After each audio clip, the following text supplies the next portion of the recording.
You know, you think you matter. You think you're part of something, and you get dumped. It's like the whole world is moving, but you're stuck.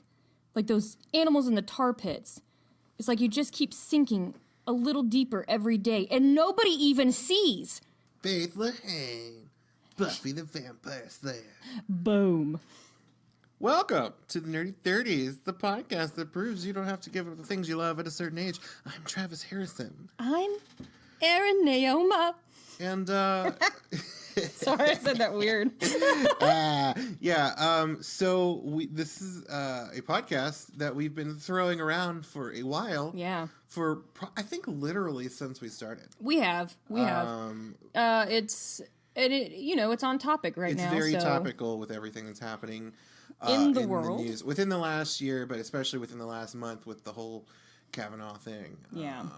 And since we're not a political podcast, we thought, what better way to talk about it than with our favorite fandom, Buffy the Vampire Slayer. And there's so much dubious consent and rapey things on the show. Yes, quite. But we wanted to center around one that they don't really talk about. Exactly. But it feels like... It feels like it's there. It feels like, as somebody who's experienced stuff like that personally. Yeah, both of us. That is very blatant to me. Right. Faith Lehane. Yes. And her history of sexual abuse that probably happened. Right. Well, now we both agree that she was sexually abused at some point or physically abused, all of those things. But we both have come up with some sort of conspiracy theory, would you call it? I don't think it's a conspiracy theory. Like I was telling you earlier, maybe what is it? Not a conspiracy theory. What is it? A headcanon. No. It's like a specific word. What is that word? I don't know. F. I've always used headcanon because that's like what you kind of believe. We have our own theories. Just theory. I didn't need conspiracy. Yeah, it's not necessarily conspiracy, but it's something that if you watch the show, you pick up on it. Especially from like a survivor's point of view. Like you pick up on little things that happen. Right. Now there is a chance that we are putting ourselves onto Faith because we see little things we do that she does as well. Well, the theory that I'm going to posit does not have anything to do with any of my personal history. Yeah, me neither. It's just something I've kind of picked up on from little things. Right. And then also, I wonder if we do have the same theory. We haven't talked about it. We haven't. So I'm kind of like, excited about it. I know I am too. So if it's the same, I'm gonna be like, woo woo. But there's also the actress that plays Faith, Elijah Dushku. She has abuse history herself. So there's a potential that she just oozes it. She oozes the survivor feeling, and we all pick up on it. Yeah, it might have been something that was brought out of her personally. Right. And, that was something that the writers always did. They kind of included things from the actor's personality and the actor's life into the character. So there could be a little bit of that in there. So maybe in the beginning when Faith first came on to Buffy, maybe she wasn't going to have that. Yeah. Maybe it was just going to be her watcher. But as time progressed and they got to know Eliza a little better, maybe they incorporated it into Faith's story. Yeah. So we should probably start talking about her in general and not just go into our theory, even though we're flying to talk about it. Exactly. So Faith Lehane, for those of you who don't know, if you're listening to our podcast, you probably are vaguely aware of Buffy the Vampire Slayer. Don't do the drinking game. Don't do the drinking game. This is a Buffy heavy podcast. So, if you want to, again, get help. But try we take no responsibility. Yeah, you can. We need to put up a waiver on our website. Nerdy 30s LLC. Yeah. Limited liability. But Faith is the second Slayer. Well, she's technically the third in Buffy because she was called after Kendra was murdered by Drusilla in her one nail with a throat slash that was not deep enough to murder anybody. In May. She just And nice. Oh God, I loved Drusilla so I do much. Too. But Faith was called after Kendra. Right. Now, before we get into like her on Buffy, I kind of want to talk about her past before she's even shown on Buffy. Well, yeah. So, I feel like Faith, it's gonna go into things that I want to talk about. Oh, of course it is. And if it goes into it, we'll just continue on. Okay. We'll just let it. We'll let it fly as it comes. Yeah. So Faith was a high school dropout Yes. in South Boston. Mm-hmm. I did a little research on South Boston in the 90s, and it apparently one of the areas in South Boston is called Mattapan. Yeah. And the people that live around there changed the name to Murderpan. So that should tell you a little bit about what it's like to be in South Boston. Yeah. I also have insight from her parents because I've read most of the comics. Right. And her father actually makes an appearance in some of the later comics. Isn't he like a mobster or owes money to the mafia or something? So what happens, obviously we're positing that Faith was probably sexually abused at some point. Right. I don't think her parents had anything to do with it because on the show itself, she talks about her mom being an alcoholic and always being too drunk to pay attention to her. Well, her mom physically abused her. Yeah, that too. But she also says things like, mom was too drunk to really know what I was doing. Right. But like in the comics, her dad shows up, and at this point in the comics, spoiler alert for the comics, but Giles had passed away at some point. He comes back. It's comic books. Oh yeah, everything's good. but at this point he had died, and he, instead of leaving his wealth to Buffy, he left it to Faith because she needed it more. Because Faith needs it. Yeah. So get it, Giles. her father, her biological father, finds out that she's now rich, and he flies to London to pretend like he's to visit her. But like, he really just wants that money. Yeah, he's a gambler. Yeah, I thought he owed money to like a mob. He owes money to a demonic mob. Yeah. So he's just there to get his money from his daughter, and she's, obviously she's heartbroken, but she's like, you know what, just take the money and don't talk to me again. Right. So she does pay off his debt, but right.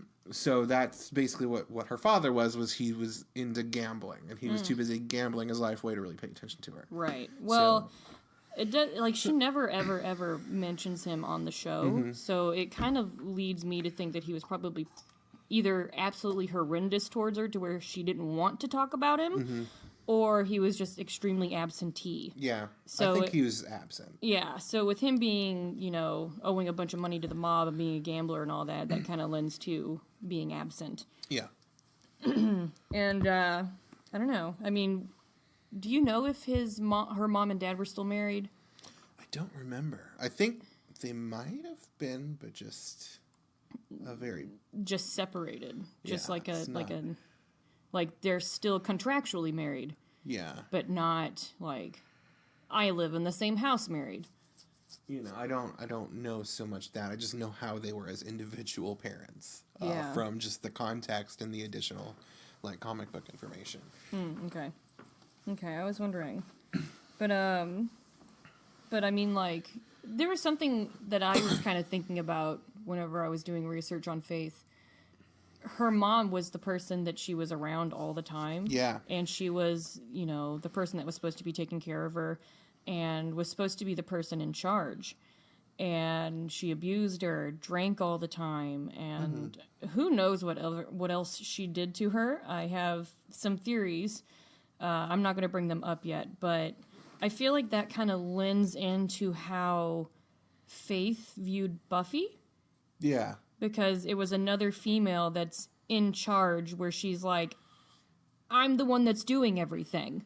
Like she sees herself as being the one that's in power because when she was younger, she didn't have any power. You know what I mean? I think it's with Buffy, it's more like Buffy is who she wishes she could be. Right. And then she sees Buffy take her privilege for granted. Right. Like she has this wonderful mother who does everything for her, and she's jealous of that. Right. She has essentially a father figure in Giles. Right. Who she desperately wants. Yeah. Which she ends up going to the mayor for, but And so, I mean, she's blinded by, like, that fatherly, like, connection that she just doesn't really pay attention to all the evil shit. But yeah, Faith definitely has problems with females. Mm-hmm. Not saying she doesn't have problems with males as well, but has lots of problems with males. It's very different. With females, it's more so of a competition. Yeah, and envy.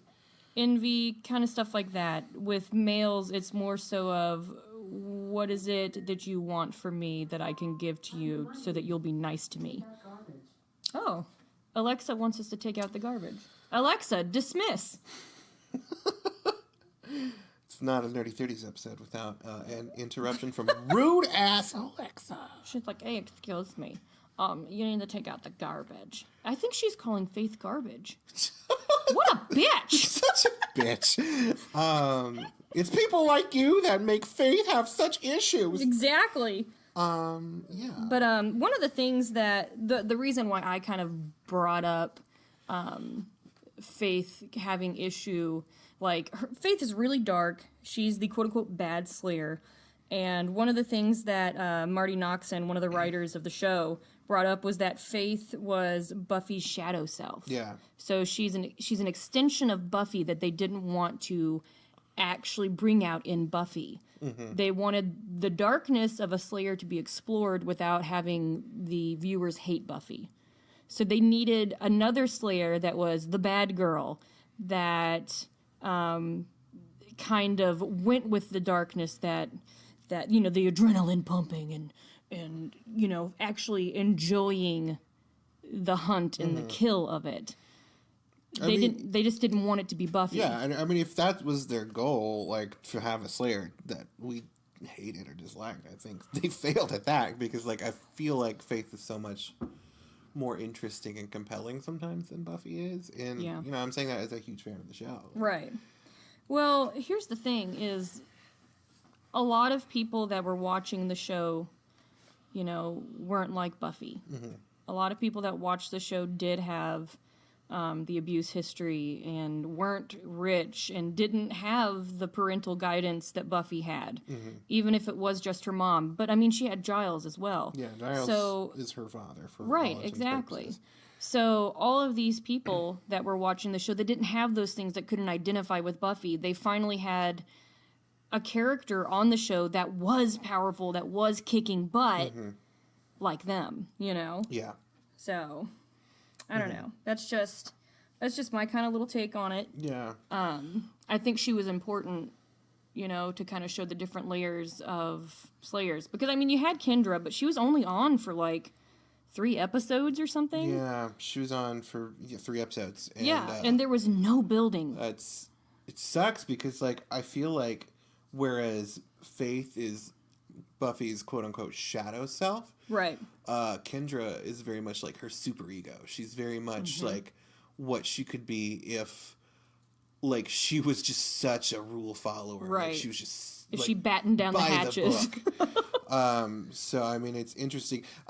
In one of the books that I have at home, the Book of Fours, which is all about, the dynamics between Buffy and Faith and Kendra, and then, like, a Slayer that came before them. That's kind of explored a little, in which, like, they're, like, the polar opposites, but they're, like, different sides of the same coin for Buffy. Right. So it's an interesting idea. That's very interesting. One of the things that I think really stands out to me as, her being abused is her attitude. Yeah. She's always like 5 by 5, everything's cool. And her becoming aggressive and angry. And I think that's because when she was a child, she didn't have those powers. Yeah. She was defenseless. And all the other people around her that were abusing her had power over her. They did. And then she gets this, like, she gets a superpower, and she's like, haha, you're my bitches now. Yeah. I can take you down. You can't hurt me anymore. Like, especially, like, men. Right. Like, she goes overboard with men. Like, the episode where she basically almost rapes Xander. Yes. She's, like, trying to have sex with him and choking him at the same time. Right. And she's basically just talking about how much power she has over him. Right, which tells me, hey, this is something that happened in her past. that she didn't have power in the situation and she's trying to gain it back. And honestly, I don't think that moment was about hurting Xander. I think it was like a disassociating moment where she was just like reliving some sort of trauma. Yes, I agree with you. I 100% agree with you. Yeah. There's another moment that I feel like nobody talks about, but like I noticed. Yeah. And I don't know if I've brought it up with you before, but her quote unquote arch nemesis, Kakistos. Are you talking about her watcher? Yes. That's one of the things that I always noticed as well. So throughout that first episode when they introduce her, they always make such a big deal out of the fact that her watcher was a woman. Yes. And then her reaction when she sees Kakistos again for the first time is that of such terror. Yeah. Terror that you never see in her face again after this episode. She turns into a small child. So that makes me think that maybe it was more than him murdering her watcher. Like maybe he had some sort of sexual like torture type thing happen, like, and he made Faith watch. Well, I mean, she says the things he did to her. The way that's that she not says just that. He murdered her. You know, it's very different wording. Yeah. You know, for just saying that someone got killed. You know, and it's probably one of those things where Kakistos represented all of the people that abused Faith when she was younger because she just saw it happen in front of her own face. Yeah. You know what I mean? To someone else. So Kakistos now kind of holds that card, and that's why she's scared of him, because he's everything her... Because she thinks being a Slayer, she's immune to that stuff now. Yeah. And she just witnessed her own watcher being probably raped and abused and then murdered, that she's like, I'm not safe as a Slayer.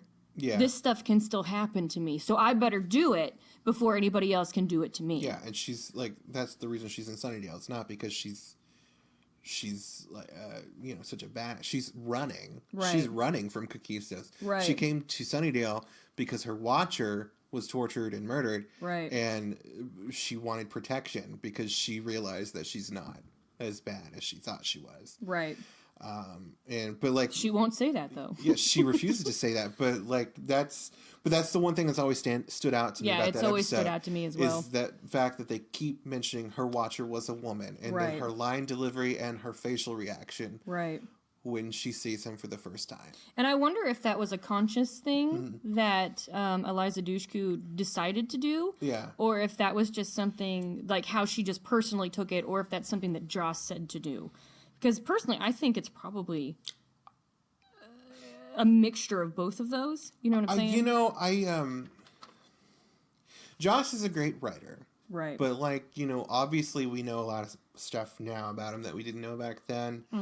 I'm not convinced that he had the frame of reference to really tell her to do that. Right. I feel like if that came from anything other than Eliza, it probably came from like Marty or Jane or one of the female writers. Right. Well, I mean, like we've said before on the podcast, everything that goes on in that universe is something that happened to the writers. Yeah. So I'm very sorry for whatever writer that kind of thing happened to. But I don't know if it came from Joss, Yeah. So one of the things that Faith is very, very proud of is her knife that she gets from the mayor. Yeah. And to me, that feels like another metaphor. I don't know if that felt like a metaphor to you. You mean like she finally has like a phallic thing she can... Yeah, she finally has something that she can call her own that was like a gift given to her, kind of like her slayerdom, and it's used against her. So it's kind of like this huge metaphor of everything that Faith has ever had has been taken from her and used against her in some way.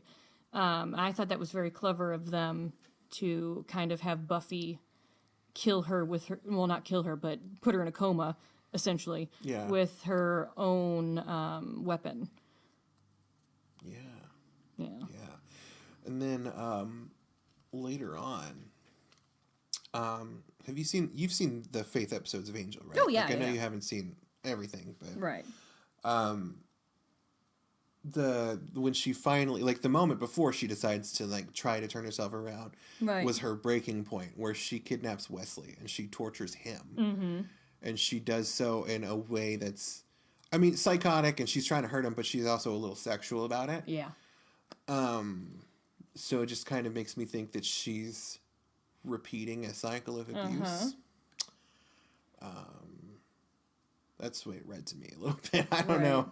No, I agree with you. Yeah. Everything that she does has a little hint of sexuality to it. And I think it's because she's been taught to use her sexuality as a way to, A, get what she wants, or B, have the upper hand in situations. Yeah. To where it's like, well, I'm going to be hypersexual, so if you're sexual towards me, it doesn't matter. Yeah. You know, I'm protected in that stance because I have control over the situation because I led this to happen. Yeah. So I think that has a lot to do with it. And it's, I mean, it's, for me, it's hard to watch a lot of Faith stuff. Yeah. Because, like, there's so many females and males that I know that do that same exact thing, and I just want to hug them. You know what I mean? Because there's so many different reactions that people have to being sexually abused. I mean, there's that one where everything is blatantly sexual. There's the one where after they've been abused for so long, because they were taught this, they use sex as a way to get what they want. Yeah. Then there's the ones that completely go the opposite direction, don't want anything to do with sex, don't want to be touched, don't want to be talked to about sex.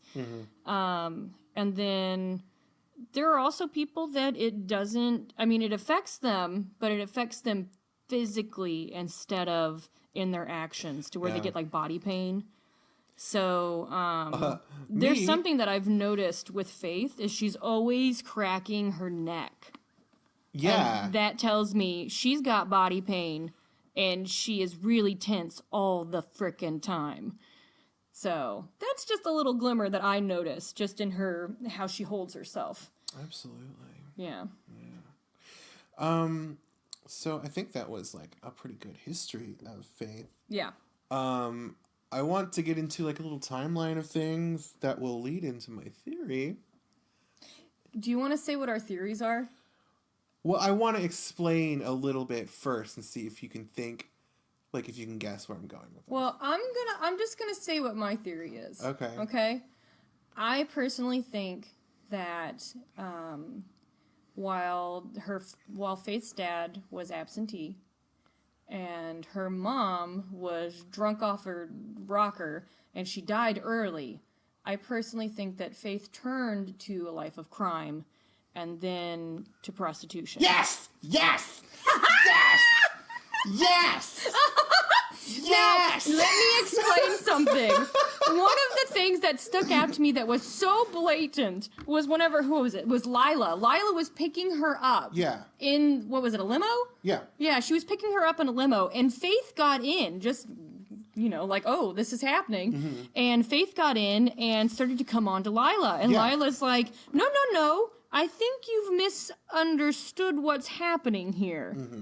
And it's like, why else would you think that someone picking you up in a car is going to be you having sex with them if you weren't doing some sort of prostitution as a child? Yeah. Now, I don't know if her mom put her into prostitution because she needed drinking money, or her dad put her into prostitution because he needed gambling money, or if it's just the way her life went because she didn't have a mom or a dad and she had to take care of herself. So here's how I stumbled upon that theory. I am so excited that we thought the same thing. I know. I had a We're feeling. so into. I had a feeling. That's why I just wanted to say it. But like, I mean, obviously, you know, you have little clues like that. You have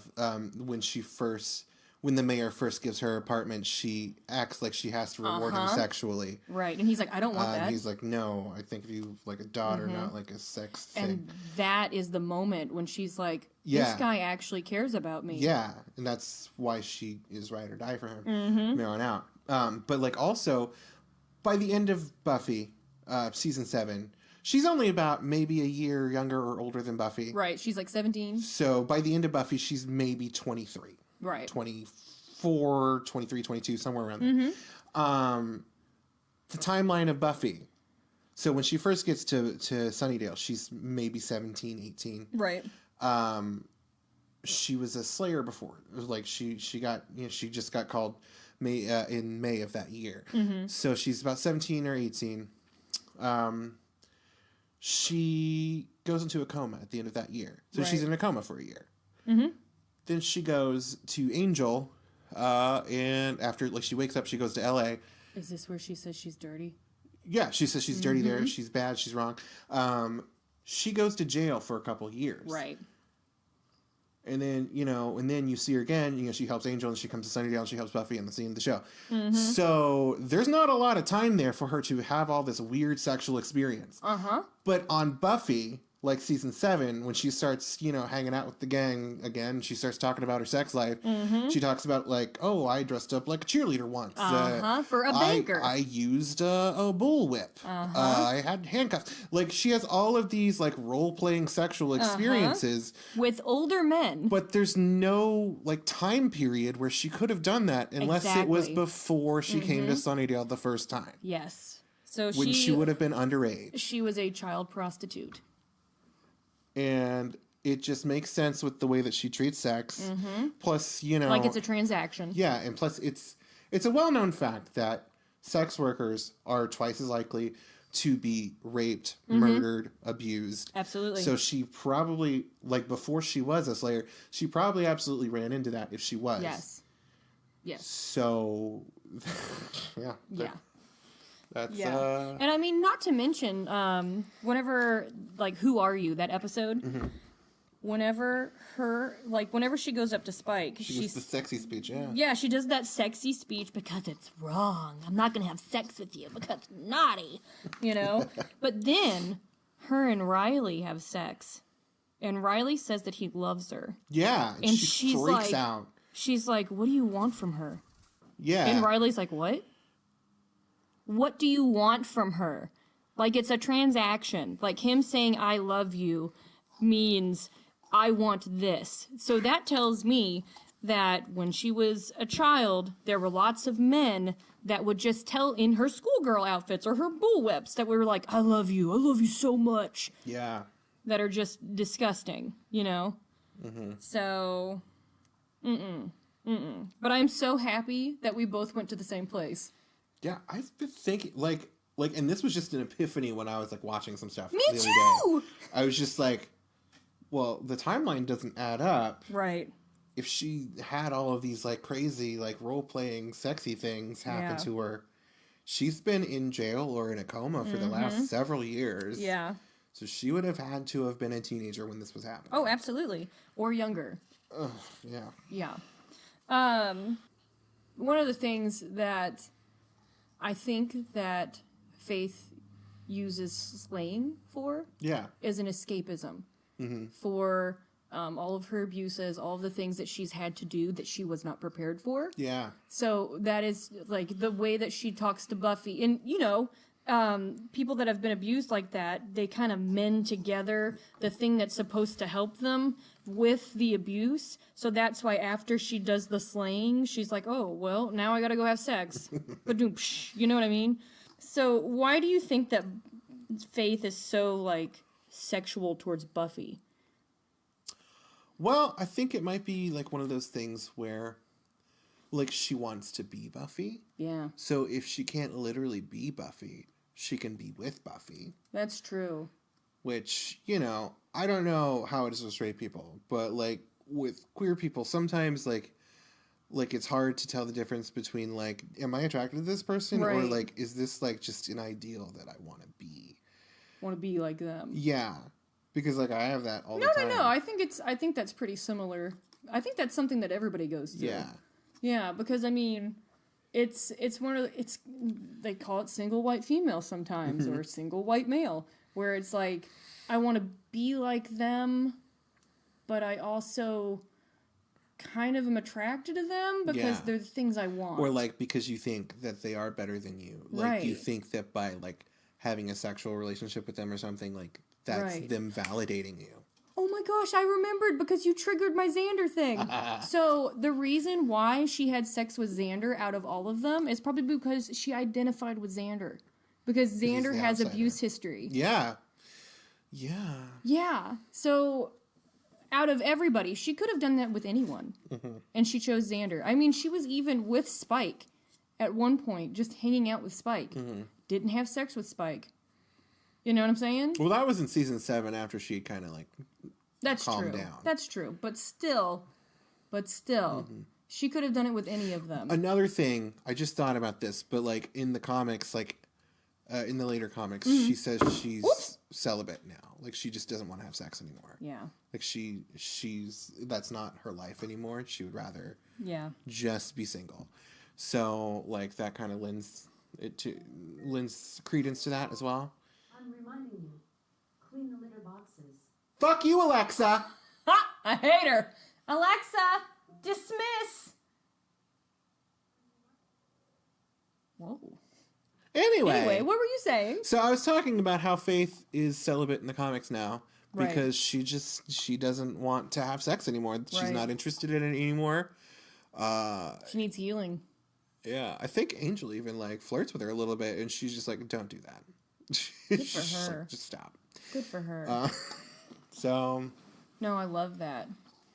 No, but and that's another thing. Her relationship with Angel. A lot of times, people who have been abused or have done drugs or have murdered someone need a mentor that has done the same things mm-hmm. in order to heal because they don't feel so alone. Yeah. So, I mean, it makes sense that she would kind of attach onto Angel mm-hmm. like that, you know? It's interesting, though, because, like, she knows about his history. Right. It's pretty heavily implied that Angel was a rapist, among other things. Right. And, you know, in that kind of instance, it's probably one of those things where it's like, well, now I know he doesn't do that anymore, and that mm-hmm. He's turned his life around. And if he can be a rapist and turn his life around where he's not going to be a sexual predator, mm-hmm. maybe I can turn my life around as well. So it's kind of like a healing relationship for both of them. Yeah. Because him being a predator like that, and if, you know, he has his soul, he feels guilty about the things that he did. Mm-hmm. So he's using her as a healing mechanism, whereas she's using him as a healing mechanism. Yeah. They have a great relationship, too. Yeah. Like, out of all the comics, I think the Angel and Faith comics are the best ones. Mm-hmm. Because it's just them, you know, doing buddy cop stuff, talking, and like every now and then, like they'll stop and they'll have like a serious conversation about their trauma together. Right. And it's nice. I like it. I just thought about something. You know, the reason why she probably went back to Xander mm-hmm. and tried to choke him out is because Xander wasn't being disgusting to her about sex. Yeah. Yeah. And that, because, I mean, like, how she reacted to Riley. Yeah. You know? Huh. Faith's fascinating. She is. And then she doesn't do that to Robin. No. But that's because she was more mature at that point, but... Right.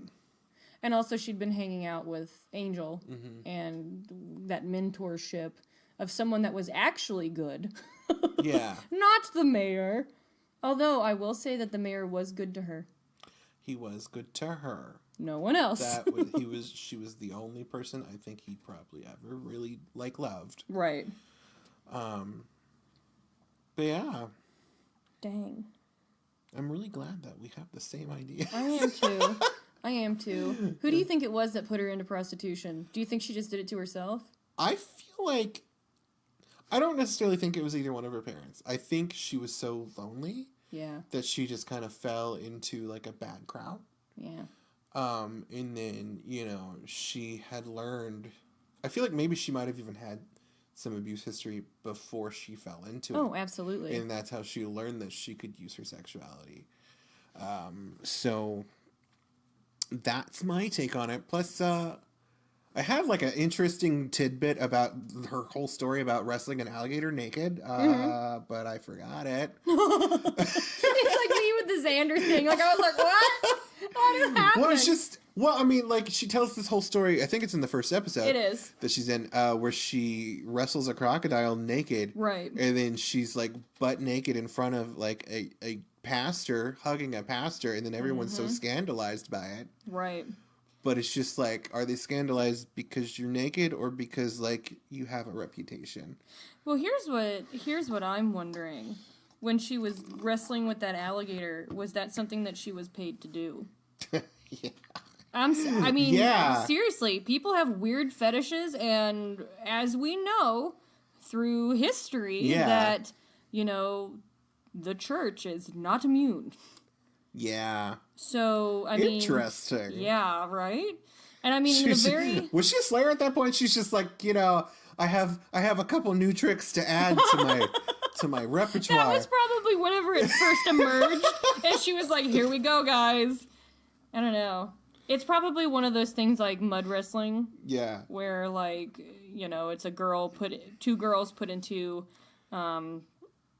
mud and boys watch, or girls, whoever is there, I have watch. never found that appealing, by the way. I don't know what. It's all the dirt. It just makes me uncomfortable. It's just like, you're so dirty. Yeah. Take a bath. Take a bath. But I mean, like, on the first episode, when Faith first... like, pops up. Yeah. One of the first things she does is she hits on Giles. Yes, she does. Uh-huh. She does. She gravitates towards older men. Uh-huh. She's just like, if I had known that they came this young and sexy, I'd have asked for a transfer or something like that. Oh! Dude! Also, the Slayer that came back, not the Slayer that came back, her Watcher... like, that was to replace her first Watcher. What is her Gwendolyn name? Post. Yeah, Gwendolyn. She turned out to be a nasty. Yeah. Yeah. I really hope that's Mitch. Do you hear that? I do. Now, it's a ghost. I've been watching Haunting of Hill House, and stuff like that happens all I know. the time. Well, it happens at my house all the time, too. Like, Haunting I'll be down of Erin's here. house. I just assume it's my cats 90% of the time, because having cats is like your house being insanely poltergeist. But, you just can't tell. And cats are wearing heavy boots. Heavy boots. Mitch doesn't have boots, so it's probably a ghost. Right. But yeah, her Watcher kind of, broke her trust. Also, she's very easy to trust people. Have you noticed this? She's very easy to trust parental figures. Yeah. Not necessarily other people. Right. But, like, if they're older... Well, Wesley was like... She didn't like Wesley because he Wesley was a young closer man. in their age. Mm-hmm. And, so apparently it needs to be older people because she feels like they have power. Well, yeah, but she also craves that parental relationship. It's true. That's true. Yeah. So why do you think it went from her being sexually abused to being the Slayer to killing vampires to killing people? Because she had that power now. Like, she didn't have the power before. And, like, something that happens when you're abused is that you start to kind of, like, be more pessimistic towards things. It's true. And you just kind of assume everybody has the worst intentions. Right. And so it kind of disassociates you with other people's pain a little bit. Yeah. Because you're just kind of assuming, well, what did they do to kind of, like, deserve that? And, like, that's kind of a shitty thing to think. Like, but sometimes the abuse does that to you. Right. So I feel like she feels justified killing people. Right. Because nobody everybody's was there a sinner. For her. Everybody's a sinner. My thing is that she's had to learn how to take care of herself. Yeah. And rely on herself because nobody else was helping her. Yeah. So it's probably one of those things where she's just like, well, they were being bad, so. Yeah. Nobody is a saint, and I am a superhero, so. It's my job to put them in line. Yeah. Kind of a situation. And, like, she's not even immune to it herself because eventually she's essentially trying to commit suicide by trying to get Angel to kill her. Right. So, like, I think at first it was her trauma, and then eventually it was just kind of like her. She had to get to a breaking point. Yeah. Yeah. Yeah. Dang. So just all the abuse that happened to her as a kid was just, she was continuing the cycle, pouring it on other people, but this time she had superpowers. Yeah. Oh. And see, I always say this because, you know, I've been open about it. I was abused when I was young. I was as well. If I were to get superpowers, I might end up being a supervillain because, you know, first of all, you know, I did have that abuse history, but like also, like I'm a poor person. Like, you know, when you get that power, like you get the ability to you get change, hungry. like you can change your life. Right. And sometimes, like, there's a reason like there's a lot of criminals. It's not necessarily because they're evil. It's just because, you know, the society that we live in, sometimes it's necessary to do wrong things to survive. Right. You have to have your claws out. So I can understand, like, turning to crime. Right. Oh, yeah. Absolutely. Yeah. See, that's always one of my things. It's like, you know, I can be around people when they're watching the news and be like, oh, why would someone do that where they robbed that store? I was like, well, if you get desperate enough, you know? There's only... I mean, I'm not saying that you should go out and do that, but I'm saying that I understand it. Yeah. That, like, if you feel that powerless and you can't make ends meet, you're going to try your best to figure out a way to make ends meet. Yeah, even if it's a little shifty to other people. Most criminals, like most people that are in jail for stupid things. Like, you know, they're stealing bread to feed their kids. Yep. Or, like... You know, not saying this is great, but like they're selling their prescription drugs because they don't have any money. And that's the only thing that they have to do. And it's so easy for people in a place of privilege to be like, well, get a job or whatever. But there are a lot of things that can prevent you from doing that. Disabilities. Well, here's the thing. Here's the thing. Getting a job, you will not make as much money as quickly as if you were selling drugs. And that's in the society we live in.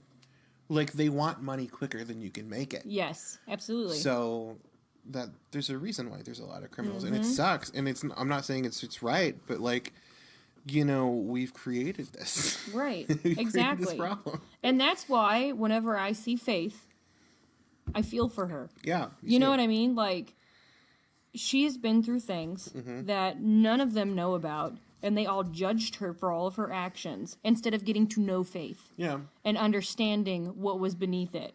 You know, she probably wouldn't have told them. But I feel like if they had actually stopped judging her for 5 minutes, because Buffy's really good at judging people. She's very good at judging. And also, like, one thing that I keep seeing coming up, because, like, I go and revisit, like, Buffy...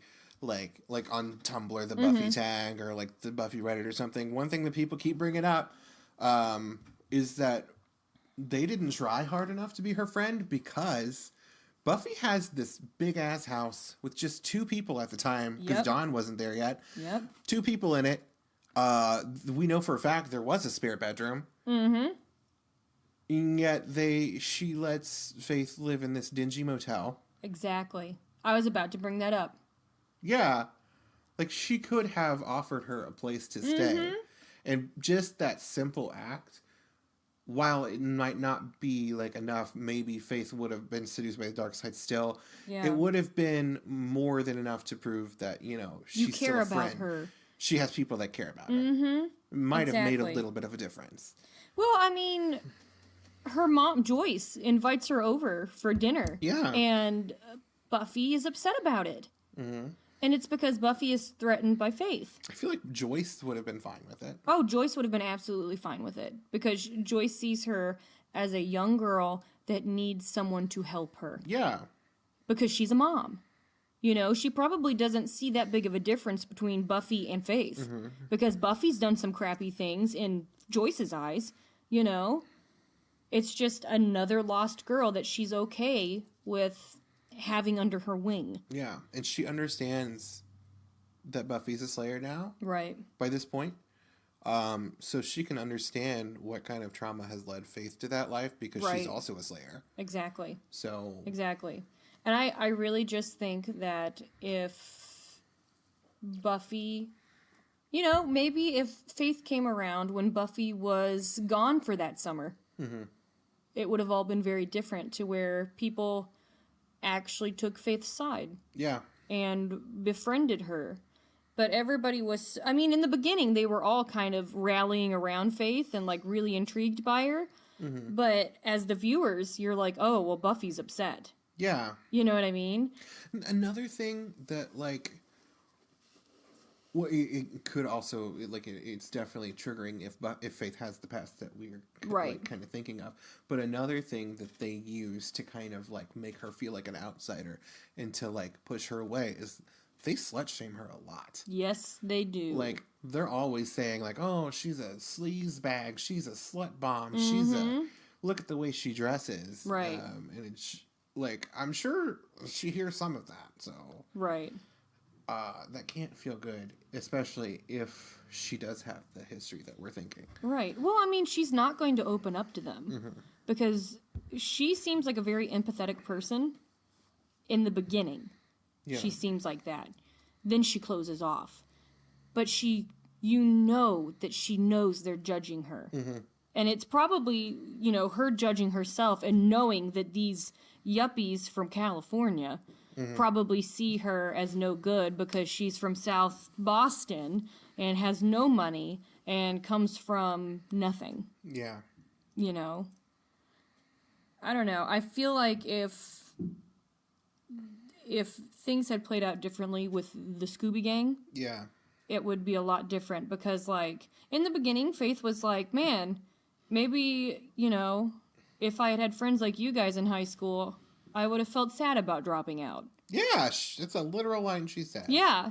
And then they screw her over and over again with how they treat her.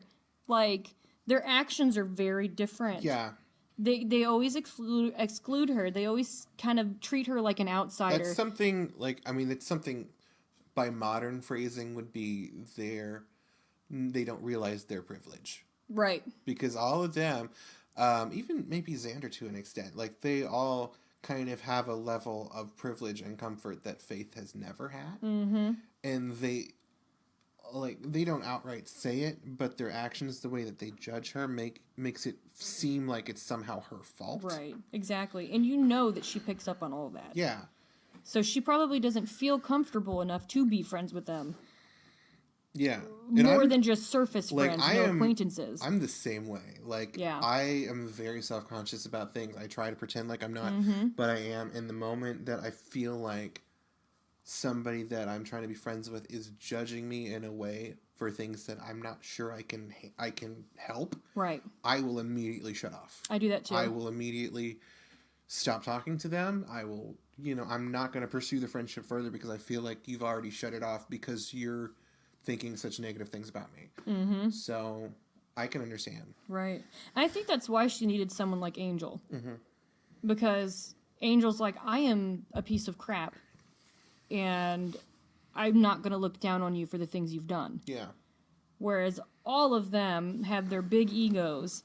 And we're so into this, I'm a superhero and I'm part of the Scooby Gang. And we're better than everybody because we're constantly stopping apocalypses. Mm-hmm. I mean, it's just, there was a hierarchy that Faith number 1 didn't play into. Yeah. And because she's a Slayer as well. She doesn't have to play into that hierarchy. It's not just Buffy anymore. And she still doesn't even know how to play into it at the end. Where, like, all the little junior Slayers turn against her. Right. And they promote Faith to be, like, the head Slayer. And she's like, I don't know what to do, Buffy. And she's just like, lead them. That's, Right. So. But, I mean, like, I don't know. And it's kind of like how, like, when Faith came back, everybody still treated her like garbage. Mm-hmm. And it's kind of how the world treats addicts. Yeah. Because once an addict starts to get clean, and they've been clean for 5 years, there's still these little moments that people will say, like, oh my gosh, my fine china is missing. Where's blah, blah, blah? Because they probably took it to sell it for drugs. And then they find it in a box somewhere. You know what I mean? Yeah. They had put it away, and they forgot that they put it away. Mm-hmm. But immediately they go right back to assuming that person is doing bad things, quote-unquote bad things again. That's the way Buffy was when Faith first came to town. Exactly. First of all, she just assumed that she was trying to kill somebody when Right. she first saw her. But second of all, like, Faith is just having a conversation with Spike. Mm-hmm. And Buffy comes downstairs and she sees them sitting on a bed together, and she just like gives her like this eye, like, oh, are you guys about to fuck? Like it's just, I don't know. Buffy was a little unlikable to me in that season anyway. Yes, 100%. Like, I love Buffy, but like she has moments where she is such like a privileged white girl that I'm just like, please stop. She's a snob. She is. Buffy can be super snobby at times. Yes. I love her. She's changed my life, but she is also snobby exactly. at times. 100%. 100%. Whereas I feel like despite all the murder, like, I do relate with Faith a lot better. Yeah. Well, one of the things that actually got on my nerves a lot on that show, that there wasn't a lot of female camaraderie. No. It was a lot of power struggles between all of the females. You can always tell when the episode was written by the females. Mm-hmm. Because the episodes written by Joss were a lot of, women fighting or being quote-unquote catty to each other, calling each other sluts, and then Xander being adorable. Yep. Even though he was kind of not. Exactly. Yeah. But yeah, I mean, then the ones where it was the females writing it, there was a lot more camaraderie between the females of the show. Yeah, and it was always, like, lighter episodes. Like, Band Candy was written by Jane Espenson, who was, like, one of the greatest writers on the show. That is one of the best episodes. And it's just, it's cute. And it's, like, she treats all the women characters like, normal people. Like, they're deserving. Yeah. But yeah, I mean, like, so Faith and Buffy have a power struggle because they're both slayers. But here's the thing. No. It was a little bit like that with Kendra as well. But it was less like that. But she was more willing to be a friend to Kendra. Right, exactly. And I don't understand why she was so... I think it was because she was stealing her friends away. Yeah, well, but Kendra tried to murder her boyfriend. And she was still like, well... She's still like, you're my best friend. We're friends. We get along. Well, I think it's easier for Buffy to understand that Kendra was like, oh, that's a vampire. So I'm going to kill that vampire because I didn't understand that was your boyfriend and he has a soul. You know what it is that Kendra was less sexually threatening. Yeah. Because Kendra was afraid to have sex and be with boys because the way she was raised. Because, like, when she first encounters Xander, she's super shy. Right. So, like, Buffy knew that, like, Buffy didn't see her as a threat. She was still the hot one. Like, right. I'm Buffy. I'm the hot slayer.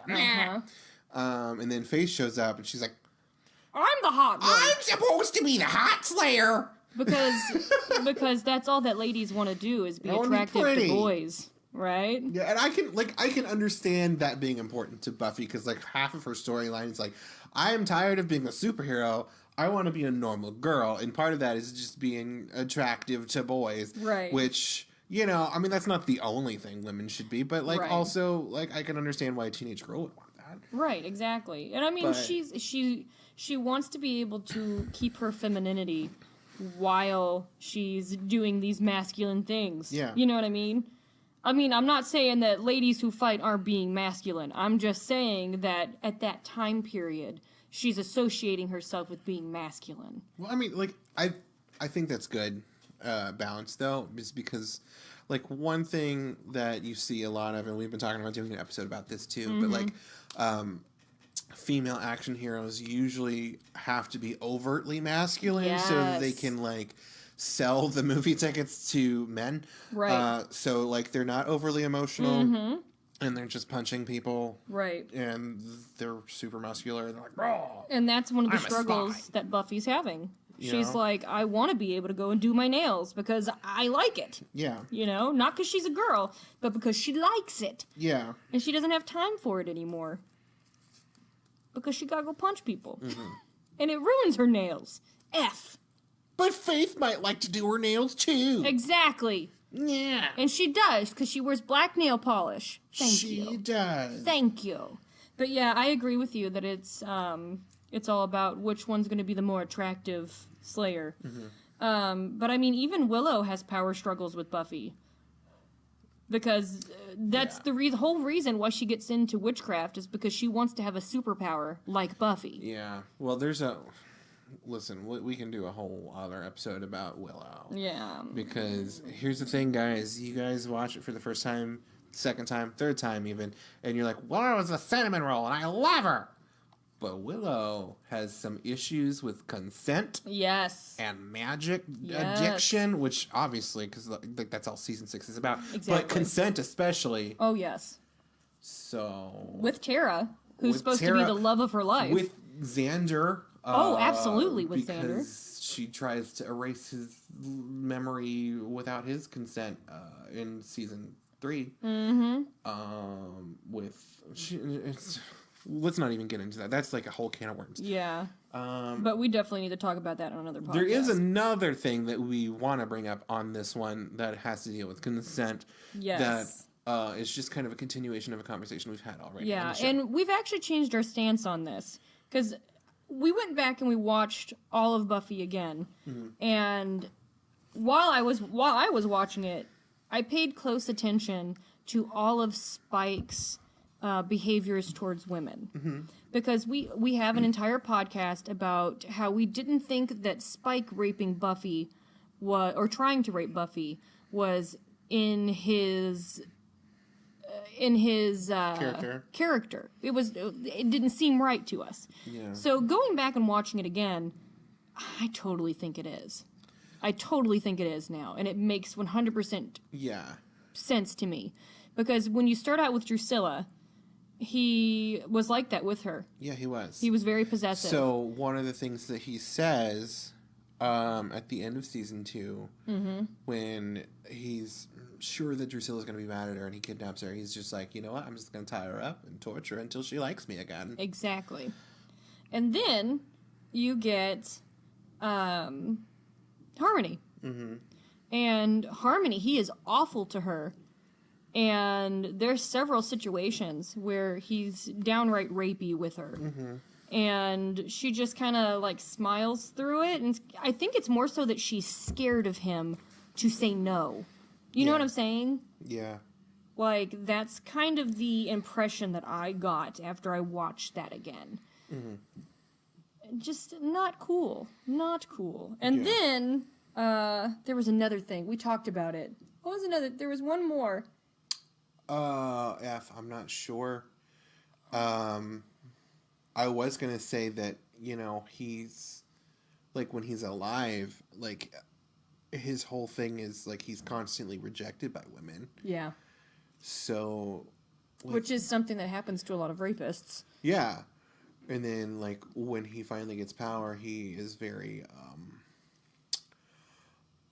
flippant and just constantly asserting his power over women. Yes, like, absolutely. Especially like the 2 Slayers he killed before Buffy. Well, think about this: the women that he chose to date were weakened, mm-hmm. or in Harmony's stance, she was a little weaker dumb. than her. Well, not necessarily Drusilla, like, because she didn't get weak until well into their relationship. She got sick, like, about a couple decades before season 2. Well, didn't Angel drive her crazy, though? Well, yeah, Angel did drive her crazy. Yeah, she's but out of she her was mind. still a strong vampire with psychic visions and stuff. Absolutely, but she would still not be considered well-adjusted. Yeah, but she created him. Right. So it was still, like, her consent. She wanted him. Yeah.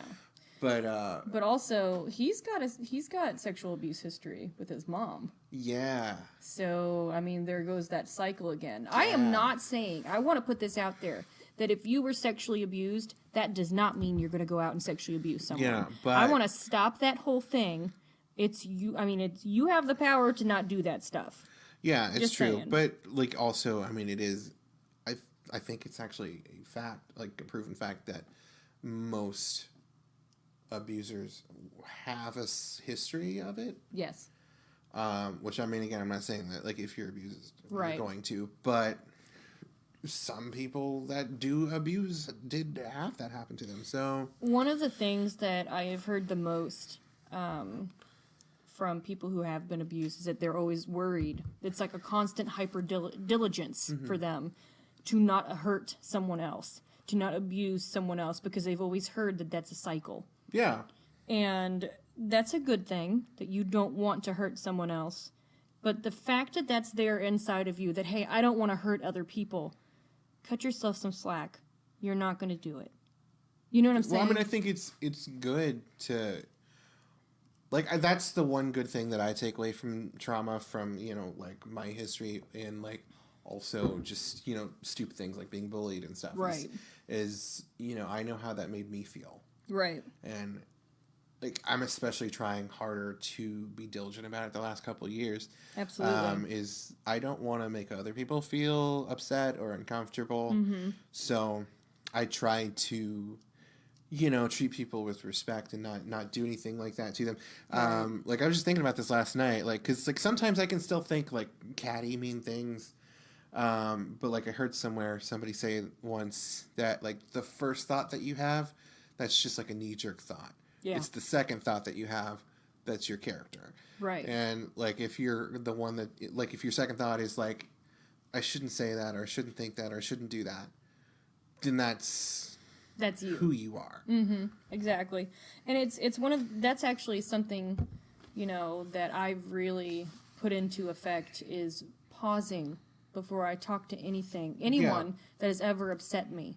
I pause and I wait, and I get to a point where I understand my feelings about it before I have a knee-jerk reaction. Because my knee-jerk reaction will be, I am upset at you and I want to yell. But I pause and I actually spend time away from that person. And I'm not saying that I don't talk to them. I'll still talk to them. But I will bring it up later where I'm not angry, where we're both in a safe place, and I can preface to the other person, I want to talk to you about something that happened. Yeah. You know, and that is the best way that you can handle being upset. Because here's the thing. A lot of times people don't realize that they have hurt your feelings. Mm-hmm. A lot of times it's by accident. I'm not saying that there aren't people that go out of their way to hurt your feelings. They're out there. But for the ones that you know that wouldn't actually hurt you, take a moment, pause, because you don't want to lose that person in your life. Yeah. See, I am very much the same way. That's a reason that I don't get along with some people, is because when I'm mad at somebody, I know that, like, I am 2 seconds away from blowing up on people. Right. So, like, I have to spend some time alone to just kind of and decompress. That's healthy. To not, because, like, I don't want to argue with people most of the time. And there are people that very much want to finish the argument right then and there, so they will follow you around. Right. Like, that's an issue I had in my previous relationship. That's an issue I have with some family members. Right. Is that they just, like, they won't let me cool down. Right. And that's what causes fights. Like, just let me calm down. Exactly. And then we can have a peaceful conversation about this later. Well, you have to be able to collect your thoughts, because if going at it whenever you're first angry, everything you say is going to be knee-jerk, and you're not going to be willing to listen to what the other person has to say. So you have to be able to have that moment where you sit back and you think and you calm yourself down. It's a good way to be. It really is. Yeah. I think it's interesting that we went, and I actually think it's very topical. It is. It's interesting that we went from talking about Faith and her emotional issues to talking about how we handle our situations in our abuse histories and our anger in a more positive light, because that's one of the issues Faith has. Mm-hmm. She's angry. She's angry and she lashes out, and she's impulsive, and I think it's very topical for us to bring this up. Mm-hmm. Well, I mean, and then she learns through time and self-reflection to not be that way. Mm-hmm. And towards the end of the series, Buffy, the season 12 comics is the official end of the original Buffy continuity. It just ended. Right. She's well adjusted now and part of the gang now. And that's good. But she should have been part of the gang even before that. Because they're some privileged ass bitches. Mm-hmm. And even though it's one of our favorite television shows of all times, we can tell you sometimes they're very horrible people. Yes, they are. Yes, they are.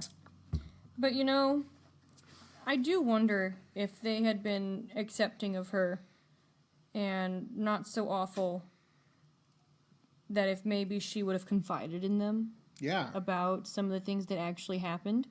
And maybe she wouldn't have been so hypersexual around them all the time. And she would have been more herself. Mm-hmm. Because there are little glimpses that you see of Faith that you can tell she doesn't have any defenses up. And she has a beautiful personality. Mm-hmm. Beautiful. And I just wish that the other characters gave her the chance to let it shine through. Yeah. You know? But they did not. They didn't. Not one bit. Even whenever she was, you know, stepping up and saving, you know, all the initiative, all the new Slayers. Mm-hmm. People were still, Buffy especially, was still like, oh, well, this is a convict, you know? Yeah. It's like, girl, how many times does she have to suffer for the things that she's done? You know what I mean? Like, she's processed it. Did she ever say she was sorry to Buffy? I think so, yeah.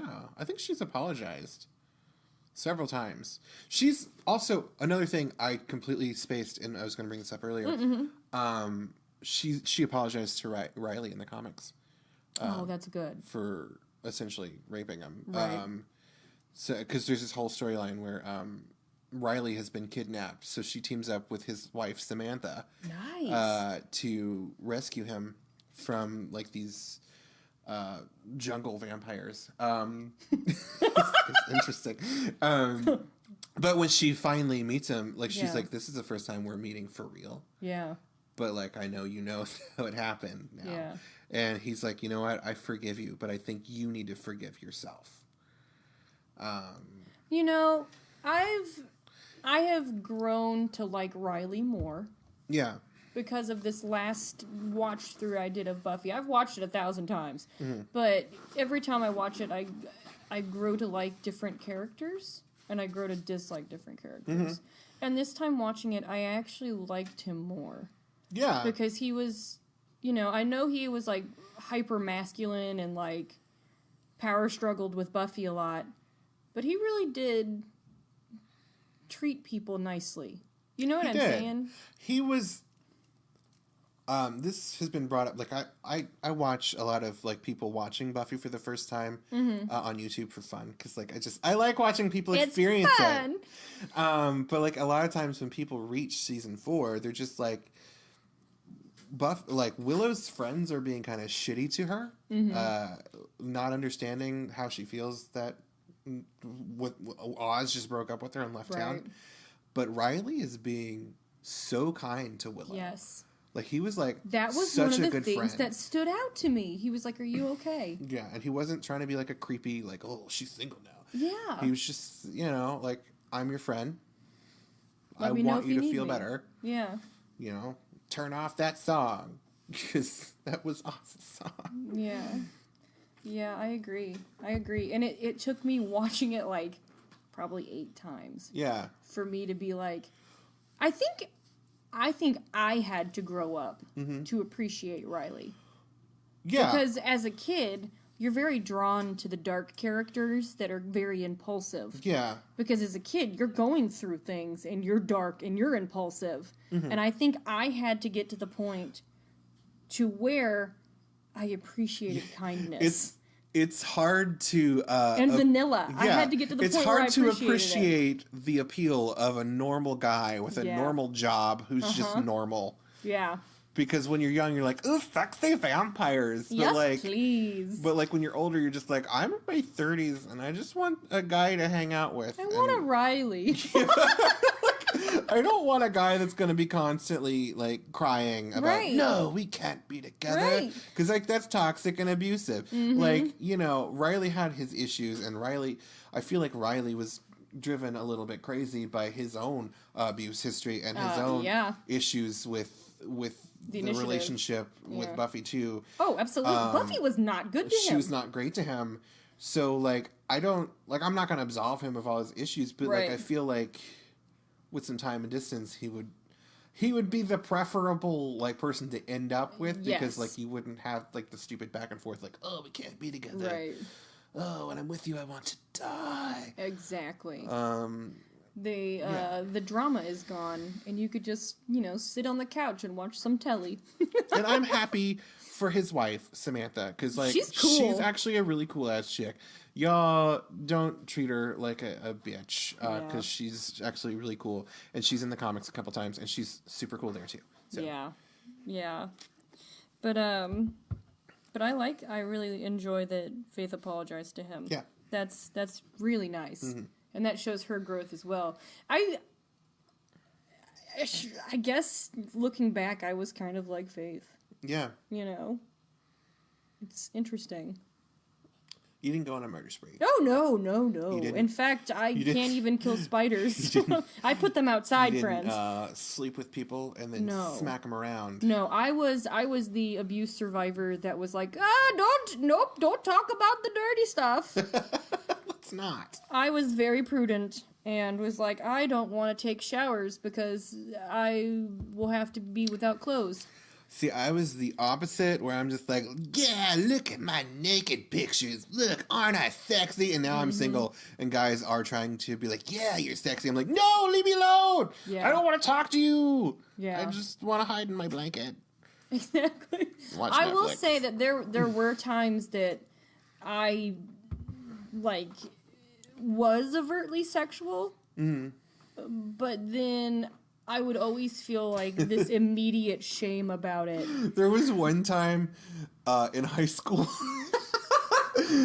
when you were like, Travis, I made a porno. And I was like, what? You made a porno? And so, like, I was like, did you hear that Erin made a porno? And you were like, no, I'm lying, Travis.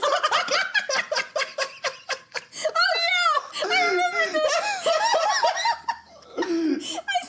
Because I was very gullible. I made a joke because you were always talking to me about how like prudent I was. You're like, oh, I can't talk about that. I was like, yeah, I made a porno. But you were very persistent about it. Like, oh yeah, like I made like 5. I'm serious about this. Because sometimes you're good at lying about it. And it's because I'm an actor. And I was just like, what? So I started talking to our friends. I'm like, did you hear that she had a porno? And you were like, stop talking about it, Travis. I was joking. I was kidding. I was like, what, freshman, sophomore year? I have the tendency to say outlandish things because I think it's hilarious. And sometimes I know this now. Sometimes people believe it. But that was only 2 or 3 years in our friendship. That's true. So I didn't know that yet. That's true. And that's okay. I don't hold that against you. In fact, I probably would have been like, what? That was my bad. I told a joke too seriously. Somewhere out there, someone who went to high school with us is still searching for your porn. That would be, that's flattering. Thank you. Thank you, whoever's doing it. It's not out there. I'm sorry. But, I still to this day would not do one. No. But I would need a lot of money. Oh, millions. Billions. Yeah. Billions of dollars! Billions. But yeah. But back to Faith. I feel like, again, Faith would have been someone that said some outlandish thing. Yeah. She would have done that. Yeah. See, I roped it back around to Faith. See what I did there? She would have. Thank you. She did. Thank you. You did it. Thank you. But yeah, I just, Faith's complicated. And I feel like the first time you watch the show, you're not going to like Faith that much because you're viewing it through Buffy's eyes. Second time you watch it, your eyes open a little bit more.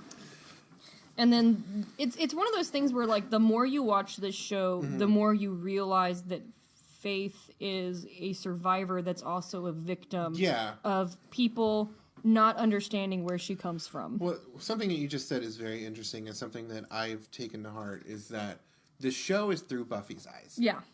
So every opinion that you have about these characters is like your opinion as if you are Buffy. Right. So, like, the first couple seasons, people don't like Joyce.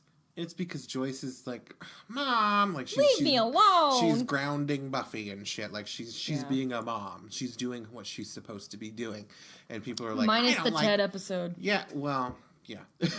But to be fair, oh yeah, and when she tried to burn her at the stake, that wasn't so good either. Both of those occasions were because she was being influenced by outside forces. Yes. By like little witch children or by like drugged cookies. We will give her the benefit of the doubt for both. But what's going on? Erin's making sad faces. Sorry, I'm just watching Desmond walk up the stairs. He's like, I'm gonna creak up the stairs. But yeah, so your experiences are influenced by how you think Buffy is viewing these characters, and it's very apparent in season 1 of Angel when Buffy crosses over and like she's clashing with Faith and she's just a complete bitch. Yeah. Like just a horrible bitch. Yeah. Because you're seeing it through Angel's eyes. Through Angel's eyes and through Faith's eyes, especially in that episode. So like Buffy's just coming in like she's just like, and you can kind of understand like where she's coming from because Faith just kind of wrecked her life. Right. But like we've seen the growth from the other side. Yeah. So, but Buffy hadn't seen that growth. True.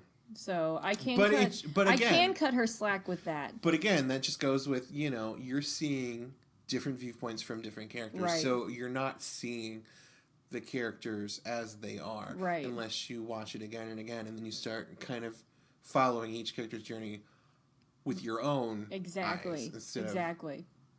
So yeah, that's my thoughts. Mine too. But yeah, seriously, I'm super stoked that I'm not stoked that she was a child prostitute. Allegedly a child prostitute. But I feel like she was though. I definitely feel like she was as well. And I feel like she's got the abuse history before that. She went into child prostitution because she's like, oh hey, the guy that abused me gave me stuff so that, he could have sex with me. I could use that and get money so I can pay the bills and get more stuff. So there you go. Yeah. That's it in a nutshell. Yeah, we're not saying this has been confirmed. Yeah, it's not canon. Don't go editing the Buffy wiki with Faith was a child prostitute because of the dirty 30s. I'm actually very curious what the rate of child prostitution in South Boston is now. In the 90s. I like to look up the specific time period that she would have been in there. Yeah. It just makes me sad and uncomfortable because, like, last year, Eliza Dushku shared her Me Too story about how she was molested on the set of True Lies. We support you, girl. I'm sorry that happened. Yeah, we all have our stories. Well, yes, some of us do. But yeah. Yeah.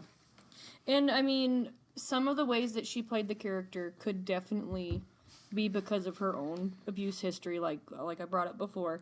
But, I mean, as bad as it is... With how it's written... Yeah. And I feel like it gives layers to the character that makes me appreciate her more. Right. I mean, I'm sad that happened, if it did happen, but I understand and sympathize with her more. Yeah, definitely. Mm-hmm. Definitely. And I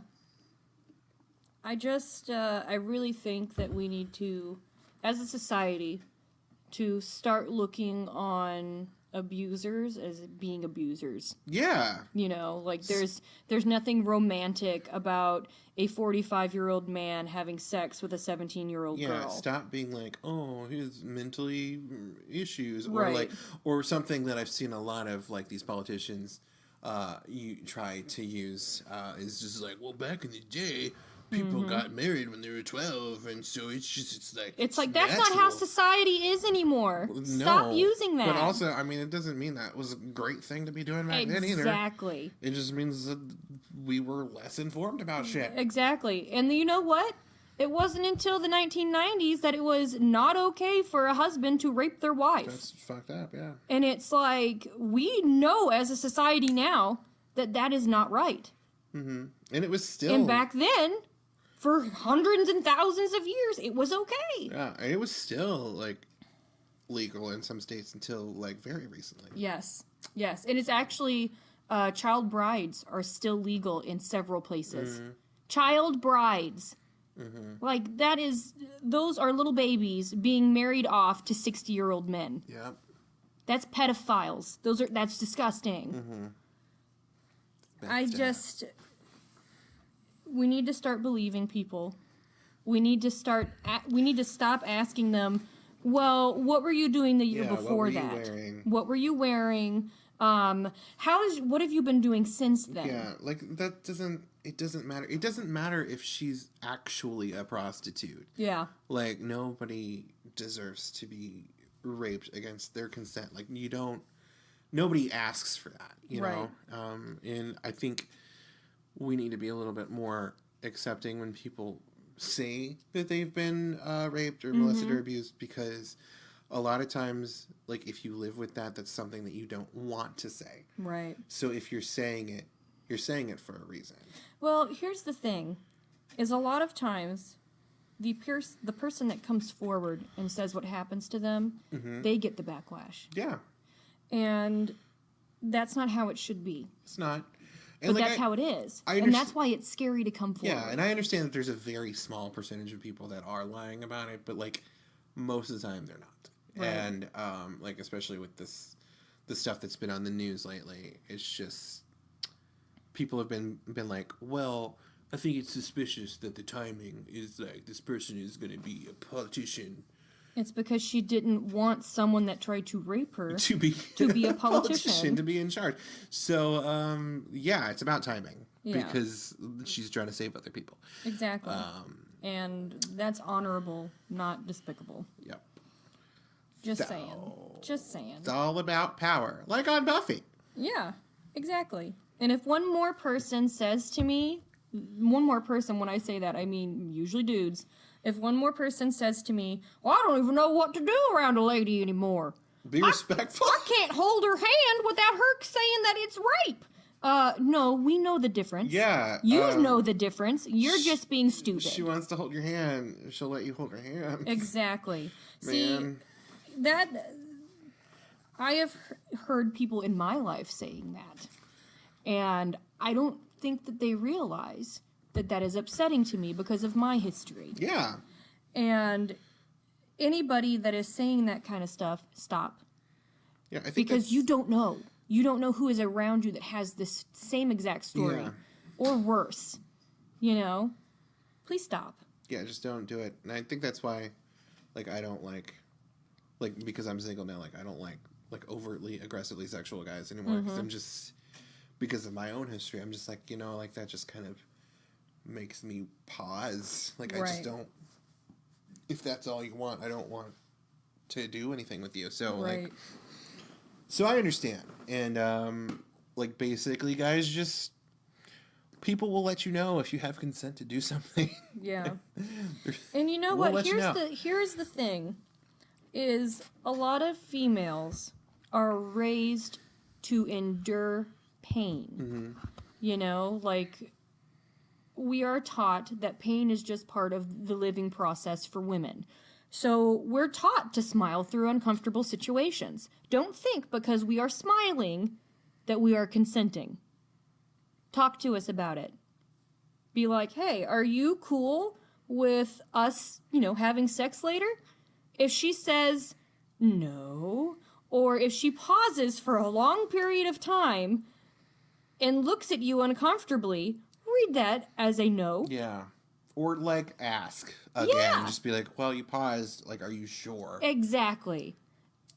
And then explain that it's okay if it's a no. Yeah, exactly. let them know that saying no is a good thing, and yet you will respect it. Also, boys, I would like to express to you the wonderful alternatives of sex toys, because they are great, and they consent, and you don't rape people. Yeah. So, like, I'm single, and I have a toy that I enjoy, and I don't need men anymore. So... Muzzle tov, Travis. That's, I'm proud of you! So that's an alternative to, like, say, raping people. Yeah. Absolutely. But also just don't rape people, because that's wrong and gross, Yeah. and how dare you? And you know what? You should think twice before touching someone inappropriately. Yeah. I mean... Yeah, like, I don't... That should be a good thing. Like, I don't understand why people, like guys are getting bent out of shape. Like, I don't know what to do anymore. Well, you're supposed to think twice before you touch people. Like, Yeah. that's just polite in general. Yes! So... It's a matter of being respectful and being like, would I want someone to do this to me if I was not feeling it? And no, you wouldn't. Like, there's a quote that I've seen going around. It's straight men understand consent because, like, it's when it comes to a gay man coming onto them. yeah. Well, like, straight men understand consent. Just take them to a gay bar, or like Right. straight men understand consent. Try sticking up your finger in their butt, or something like that. Because they'll tell you no Yeah, or Yeah. yes. depending on if they enjoy it. Yeah, which, again, straight men, it's fine. For some reason, God put your special button up in your butt. And it feels nice. It doesn't make you gay. He's not lying. If to a you. lady's doing it, it's not gay. So, If you're doing it to yourself, enjoy. yeah. You know, Yeah. just... Technically, masturbation's a little gay because it's a man touching. But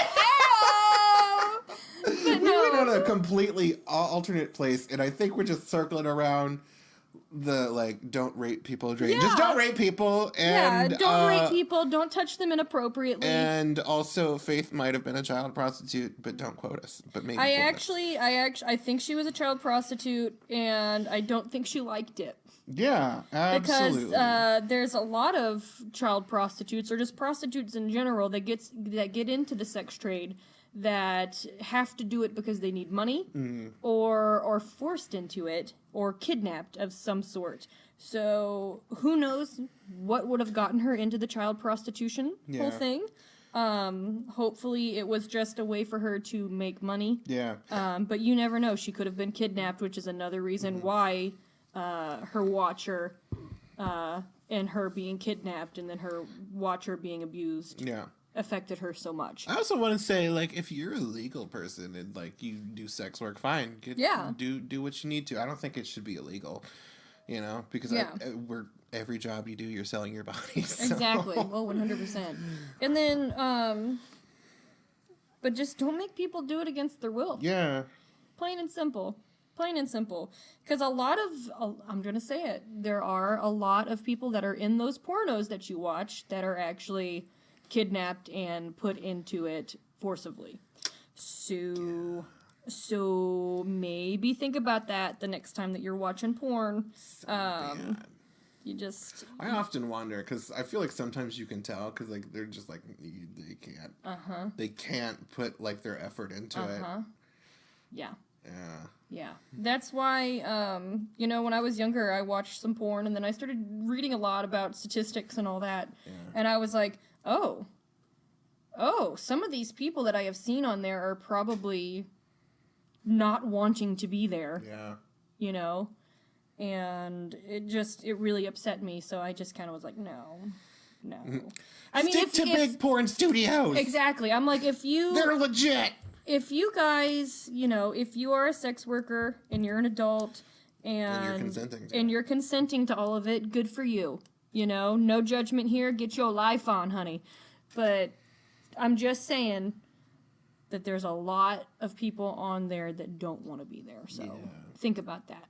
Just like Faith. She probably didn't want to be there. Probably did not. because of how she emotionally was later on in life. I like how it's just a fact for us now, because, like, it fits. It does. It 100% fits. And both of us thought the same thing. Yeah. And we did not talk about this. We didn't. We purposely, like, because I was just like, I feel like I have a theory. I can't wait to talk to you about it. Like, I just... I was the same way, and I was like, I'm not going to tell you yet.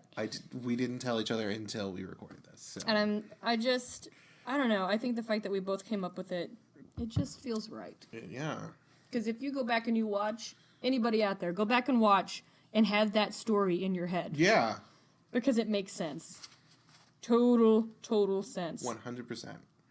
Yes. It's not official, but it kind of is in our head. It's official to us. But all right, guys. Thank you so much for listening to the Nerdy 30s. Yeah. And if you guys, maybe have a different scenario that you think happened with Faith, let us know about it. Let us know about it. Also, we'd like to let you know that we have a domain name now, so you can just type in thenerdy30s.com and you'll go to our Podbean page. Isn't that cool? Also, we relaunched our Patreon page, and we are putting up exclusive content for only $1. Like, if you contribute $1 a month, you can cancel it anytime, but if you contribute $1 a month, you get access to our exclusive podcast. We have an extra sequel podcast to our Dragon Age dating game up right now. Yeah. Where you get to find out which one of the characters on Dragon Age Inquisition was actually a serial killer. With science. Like, Amy uses her degree stuff to, like, do it. And we're going to be putting up a ghosty episode in time for Halloween. I'm not sure when this episode comes out. Is this going to be before that? Maybe. I'll probably just do this one next. Yeah. Just because it's up. Just because it's in my head. It's in our head, and it's great. And we're probably going to do one about not being a dick as well. Yeah, we do a lot of not being a dick. Well, we recorded a whole podcast in response to mostly toxic males commenting on Twilight shit. Yeah. And we're not sure that it really fits because we're trying to keep with pop culture stuff here. Yeah, and we're trying to keep things positive and trying to stand up for people that need to be stood up for. But if you want to contribute $1, you can listen to that stuff for, well, not free, but for $1. It's just $1. We are the money that we need to keep our podcast going. We actually almost had to cancel our Podbean because we didn't have money for it. Yeah. The money that we need is only $15. So if you can give us $1 or $15, that would be amazing. Yeah, whatever. I mean, like, here's the thing: how Patreon works. It's however you want to give, but like, if you give at least $1, you get whatever we put out. Yeah. And like, if we get more followers, we might start offering more tiers. If you give like $5, you get more stuff. Right. But right now it's just $1 for everything because we're small and growing. So if you want to contribute, that would be great. We really just need the $15 a month because, that's all we need. More would be nice. Much. But also, we have our Facebook page that we post everything on. We have our Instagram. Mm-hmm. We have our Tumblr. I need to update our Tumblr, but like, I just post episodes there. So it's just the same stuff everywhere else. But we have a Tumblr if you want to follow it. Yeah, it just depends on what your favorite social media is. You'll find us there. We're on Stitcher. We're on iTunes. We're on a lot of places. Yeah. So just wherever you prefer and to listen. we're moving on up. We are moving on up to the east side. People are messaging us, being like, hey, I like your podcast. Yeah. And we're just like, yeah, great. Listen, tell your friends. Yeah. And share the podcast. If you enjoyed it, just share it around. Yeah. I mean, the most powerful form of marketing that we have is your voice. Mm-hmm. So share it. Let people know that you enjoyed the podcast. Because we enjoy you. Yes. Huh? And we also enjoy making crazy theories about our favorite television shows. We do indeed. So thank you for listening. My brain went completely blank and I stared off in the corner for a second like, my brain is gone. It is not in my head anymore. It is not in my head. It came back though. I'm back. But we're actually about to leave, so I could have just stayed in the corner. Yeah. Just hit that stop record button because I have to pee. Travis has to pee. Travis has to pee. Erin lost her brain and Faith was a child prostitute. More at 11.